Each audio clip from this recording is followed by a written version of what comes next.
This is Shaun Sport in podcast form. Good to have Caitlin Bassett in the house. And Caitlin, you just mentioned footy to me. I'll start with the mid-season draft that happened yesterday. How do you feel that would work? Could it work in netball, in super netball? That is a great question. Thank you. I'm done. I think the season is too short for netball. So we only have 14 rounds. So it would be like you play everyone once and then all of a sudden you have the opportunity to pick up someone else. And then you'd only have one game kind of left against the other team. So maybe not. I think netballers as well, we carry a larger squad. Well, not really large, 11 people. Yeah. No, but relative to the number of people that are playing. Yeah. And So you've got development players that you can elevate and that kind of thing, don't you? Yeah, so there's kind of always flexibility within a team because of that. And we've seen players this season in SSN announce pregnancies. And so that's given the opportunities for players to kind of step up and take their place. So there always is some flexibility. When you see the vision of some of these guys who have got picked up in the mid-season draft and crying, it's an emotional thing because they've been gearing towards this all their life. Yeah. And they've probably been overlooked. Have been overlooked. Constantly overlooked, and then they get this opportunity. It is amazing. Spare a thought for the guys who are actually in a side and who can't get a game, can't get a game, and there's no trade period, which the AFL are talking about at the moment. Some, and in particular the non-Victorian clubs like WA teams, are worried that the trading will be easier for players to decide that they'll just go and play for someone else in Melbourne, and because they don't have to uproot their life for a period of time. Yeah. For example, with Essendon being down on a heap of guys, so they've got 10 guys injured that are 190 centimetres or taller. Oh. So they were looking for some tall guys to play in their football team. There's a guy at the Dockers called Liam Reedy. Yes. And he's big, he's just waiting in the fit as a wings. fiddle, but he can't get a Guernsey at Fremantle.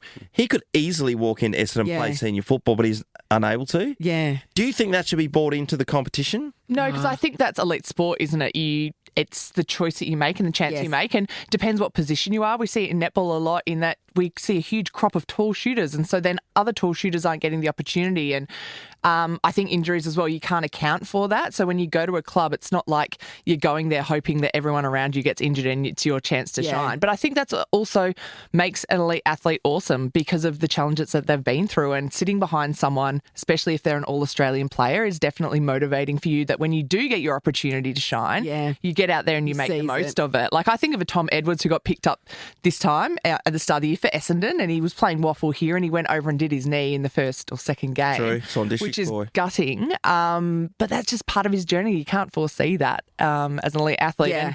And where would it stop? Like, because, you know, every time you bring in something new like that, then it's like, what are you going to, then we're going to have a draft at quarter season. Do you know what I mean? Like, there will always be tragic tales like that. But also, he knew that he wasn't in the, at least top two ruckman, right? Yes. And he still signed to stay at Dockers. Yeah. He could have become a free agent and gone somewhere else. Yeah. But you just don't know. At the time there maybe wasn't a position open, but as it turns out, clubs have injuries and there's a position open, they can't fill it. And that's a challenge. You have the security maybe of a long-term contract, which is great, but then you also don't know who's going to be filtering through and what exciting new talent is going to come in and maybe push you to the side that season. So I guess within elite teams, it's always about getting better and getting better. And sometimes it's not about you being on the field. You can still affect how well a team goes by not being out on the field, I guess. Seabass, do you think size matters? I was talking to Natalie before. She says yes. I should continue this sentence. A guy called, Milan Murdoch plays for East Fremantle. Yes, and I've seen him play, and it is outrageous that he keeps getting overlooked because he is an absolute gun. But he's little, right? He's little, he's small, but I don't think that has to do with it. There has to be more. It's how someone fits into a team and a team environment. So obviously, if someone needed a short player, I'm sure he would be in like Flynn. But he's not a natural small forward. So people do pick up the Wizard who's playing at Hawthorn, who we know, and there's a couple of other guys getting around, little small forwards who are zippy as anything. Yes. He doesn't play that position. No. How tiny is he? What are we talking about? 160 something? Isaiah Dudley, he's around the same height as him, isn't he? Well, we can check that. Ross is going to check it out. Yep. Natalie can check it out while we're talking about it. In Milan Murdoch. I'm on it. Okay. We'll see how tall he is. And I'll look up Isaiah But on Dudley. that, in in 180. netball, do you think 180. Yeah, that's what it He's says. huge. 180. No, he's shorter than that. That's the waffle stats. Everyone lies about their height on waffle. Isaiah Dudley, 168. So he's my height. Yeah. Yeah. Okay. Well, he's the smallest guy, but he's a zippy small forward, Yes. right? And Milan plays on ball, and But he's killing his it, right? credentials are huge, but no teams make. I do think it's the size. Yes. I do. Yeah. Do you have that happen in netball? Do you fear for if you're not tall enough to play shooter? Do they have? You've got to be 190 these days, otherwise play another Because position. Shanice Beckford, who's the goal attack, she's not tall, is she? She's not tall. I don't think being tall is an advantage, obviously, but it is based on skill. And if you look at a Georgie Horges who plays for Adelaide Thunderbirds, she's a 2-time premiership winner. She's tiny. The only downside is that when she's trying to shoot a goal and you have a tall shooter over her, she's obviously going to struggle. It's going to be harder for her. So, but we do need short players in the game. They're the ones that move fast. They're elusive. They're strong. Zippy. Sometimes their body is a little bit more resilient. It's the longer limb people that get the injuries and fall over and hurt themselves, unfortunately. But Speaking from experience. But when I think of Milan Murdoch, I think, well, what's he going to do against a bigger bodied player? And if you put him in the midfield against a Petrarca or someone, who is he just going to get, nullified Pummeled. really quickly? Yeah, I threw that question up at home to my boys who have played down at East Fremantle, so Yes, they know him quite so they well. know, And yeah. they said, well, you just find the matchup that suits you. For example, you go up against Caleb Sarong. So you keep him I don't in know. the side and wait until you come up against Akeem where he's going to have Well, a there's good always going to be matchup. someone coming through that rotation who's not, 6'3". Is he Patrick. quick? Is he really quick? Is that the... Quick enough, yeah. Yeah. I think from my understanding as well, he's just like a competitor. Like at training, he's an absolute beast. And when you Fierce. see him on the field, he's the same. But I guess, you can't be the weakest link in a team. And as Somebody team- is, though. I know someone has to be, but you kind of want to field the strongest team. And if people at the moment think that there's stronger players than him, or there's younger players that they can develop into the play that they want, I think as well, we have to think about players' potential where they're at the moment, where they can get to. We're talking about Sandy Brock and the other SSP who was down for Eagles last year, and comparing two players, it's really hard to do, but you have a look and who can progress the most under their program. Yeah, but sometimes you're just picking up people in your team when you've got a group of 40-something odd to be the 28th to 34th man in your team. And then what are you actually after from these guys if you're picking them in a mid-season draft? If we can get 30 to 50 games out of that, that'd be an absolute miracle. 'Cause that's what it would be. And those guys who are competitive beasts, like Milan or someone else who keeps getting overlooked, they're the ones that they come hassle-free. Should be rewarded, yeah. They come hassle-free. That's right. They don't Their need to work fill it ethic's out. amazing. They probably go to work Monday to Friday, so they know what being an adult is like, and they're going and you would know this more than ever now, being in your role. They're not going to create any hassles that you have to look after behind the scenes. They're already a ready-made athlete, and that is, it's very attractive when you're looking at recruiting mature age players in particular, ones that have their life sorted outside of sport. And you bring them into the group. How are they going to influence the others to do the same thing? Yeah. How old can you be to you play in Super Netball? Do you have to be a certain age? No, there's players in their 30s. I think 35, Janelle Fallon MRD is at the Youngest? moment. You can... 16, 17-year-olds. I got my first contract at 16. I think probably we're waiting for girls to get out of high school now, so 18. Yeah. But, it was interesting. They were talking about the draft the other day and increasing the draft age off the back of the challenges obviously associated with it. And I think that potentially is a really smart idea because I struggled in my last year of high school to try and manage the combination. Study. Is horrendous. And to still be a full-time elite athlete. And I think if we let athletes get that out of the way, then they potentially might have a better shot at making it in AFL. I agree. Good on you, Seabass. Thanks. Shaun Sport in podcast form. Yeah, if you put on Channel 9 News at 6 o'clock to watch the news, you would have gone, oh, no, State of Origin's on. The news has already happened. That's right. Oh, great. Do it beforehand. There's no news. There's no news. It's State of This Origin. is good night. news. And normally I'm right about the State of Origin. Last night's game itself, it bored me a little bit, Nat. Did it just? Yeah, I thought Queensland were off, and clearly they were. They went down. In New South Wales were pretty good, but the game was more scrappier than I'd seen it in the past. Sure. I'm not sure. And, it's really, really intense because these guys are flying at each other 100 miles an hour because there's a lot on the line. But I don't think it lived up to what we've seen in the past, me personally. Okay. Anyway. Well, pass your disappointment on to the players involved. Yes, Laurie Daly was the coach of New South Wales. Afterwards, he was happy, but when he did a few of the interviews, he was playing his cards close to his chest, and I was looking for something for him to say, which was really positive. I didn't find one bit. Oh, okay. Billy Slater, on the other hand, his team went down, but, at least he gave us some feeling about how the night ended up. I'll look at my preparation as well. So, I'm not out of this. It's not just the players, it's everyone, and we'll all look at ourselves. And I know there's so much more in this footy team. So it's a series of 3, best of 3. You only got to win 2 games, and that's still alive.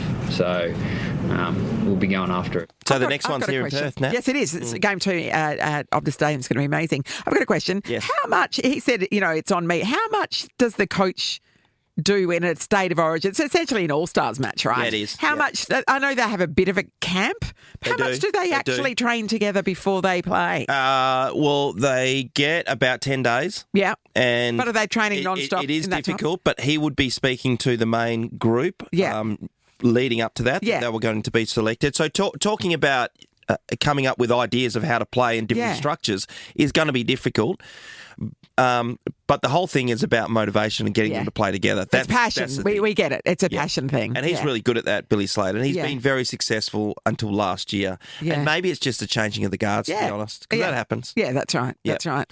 The other big news last night was the mid-season draft. So I was really Did you get picked heavily awaiting this. Didn't get picked up this time. I don't know, next year maybe.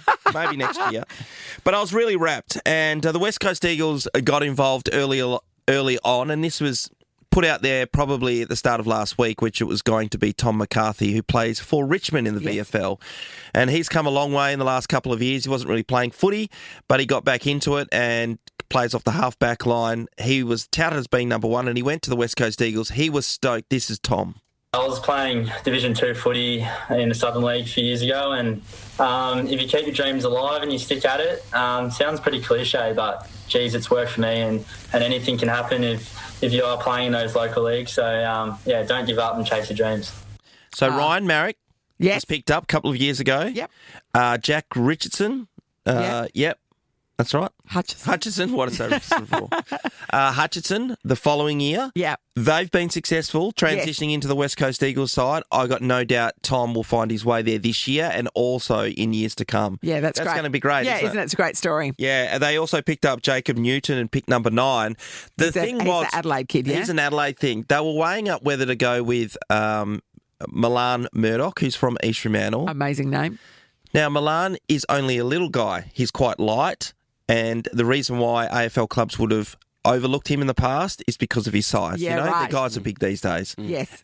But he continually, year after year, delivers. So now, after the state game just happened the other day where he was best on ground yet again, he's won 3 Simpson medals. So that's best on ground in state games and or the grand final, which is a grand final winner with East Fremantle, and they've still overlooked him. So nobody else picked him up either? The Eagles were talking about getting him with the second pick if that came about, and they never followed through. So I feel really bad left for on him. the shelf again. But I want to go over a couple of WA people who got drafted. One was Lockie Blackiston, who was playing for the Coburn Cougars, I think. In Basketball. That's a basketball team. Yes, Coburn, what are they? The Coburn football team. Yeah, the Coburn football team.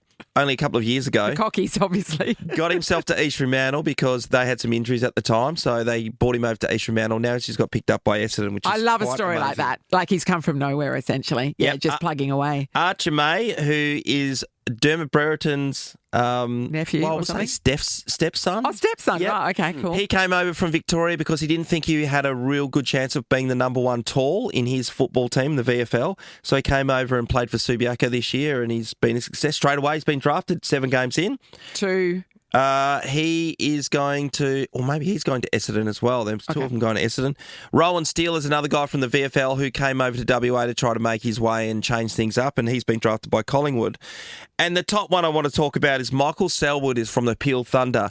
Now, Michael's my cousin. Oh, everyone's your cousin. Are you serious? Absolutely. Right. First cousin or second cousin? His mother, Janelle, is my first cousin. Okay, so he's your first cousin once removed. Yeah, right. And I followed his career a lot from a distance because I know he was quite good in the under 18s, and he never got picked up. So I was always asking recruiters, what do they think of Michael? Yeah. They all said he's a competitive beast, he's hard at the ball, just needs a bit of polish, probably was what the words were coming out. 2 weeks ago, I was speaking to the Peel Thunder coach, again, Adam Reid, he's a good friend of mine, and I asked him again, how is Michael any a chance? Because the AFL clubs get this bee in their bonnet and they see you and then they don't move on. Yeah, that's right. Yeah. This guy's been dominating across the league, and he's 21. And he was picked up yesterday, and I was so... That's amazing. I'm so happy for him. He's going to the Western Bulldogs, to Richard and Janelle, and my cousin-in-laws, and Janelle, my cousin, she's got 1 million kids, right? 1 million kids. But one of them had to be good at footy. Yeah, to Just see a that numbers happen. game. To see that happen last night, my mum and dad were going right off. It was, It's a happy moment. Lachlan was having a beer with my son, was having a beer with him on Saturday night, and he was hopeful that he would get picked up because a lot of teams had spoken to him. Yeah. But he'd been spoken to every year. You don't want to get your hopes up, do you? Yeah, and my Uncle Brian was telling my dad, he said there's no way he's getting picked up because we built our hopes up over 4 years of the draftability. Uncle Brian, you and Uncle Brian have got a lot in common, making a big statement that doesn't come true. I'm so happy for you, Michael. Great job. Well done. And I look forward to having a bright career in the AFL. Yes. Now, does that mean you're a Western Bulldogs fan now? I'll follow him, yeah, definitely. Shaun Sport is a Nova podcast. For more great comedy shows like this, head to novapodcast.com.au.